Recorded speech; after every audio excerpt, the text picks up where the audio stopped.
Well, we're only a few days away from Anzac Day, one of the most solemn occasions on the Australian calendar.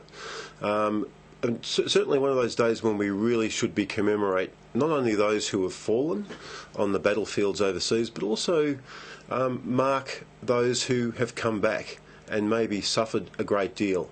We already know about that silent generation who came back from World War I and the horrors and the carnage that they witnessed on the battlefields over in Europe. They came back, there was no counselling, there was no great understanding or respect for mental illness back then, and many of them persevered. So in many ways, families lost members, brothers and fathers. They lost them the first time when they got on the boats to go across and fight at Gallipoli and elsewhere, and then they lost them when they came back.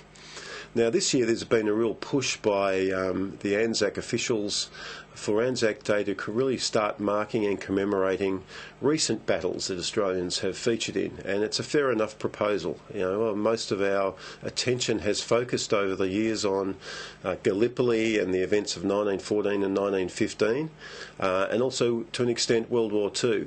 But we really haven't marked anything post the Vietnam War.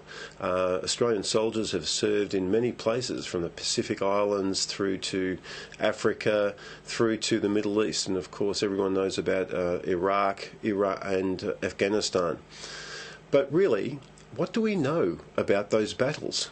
What do we really know about what Australian soldiers have put up with and what they persevered with over there, when the modern Defence Department has put such tight restrictions around what we, the public, get to know about those acts? Now, for a start, we're all happy. We need to commemorate the modern Australian soldier. There are so many battles that have been fought over in Afghanistan that we know so little about.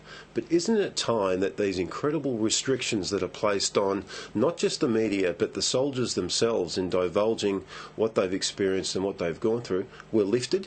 Isn't it about time that, like so many other Western democracies, our Defence Department put their hand up and said, look, it's about time you actually understood what our soldiers have gone through. Yet again, we're seeing a repeat of what happened after Vietnam, when so many of our soldiers have come back from recent war zones and they've really struggled. Many of them have had post-traumatic stress disorders.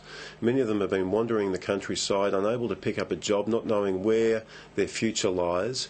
Now, we need to show them some respect, but first of all, we need to understand what they've experienced and what they've gone through. And so far, our Defence Department has been very, very reluctant to shed any light on that. So how about, let's celebrate, let's commemorate, but let's understand a little bit more too.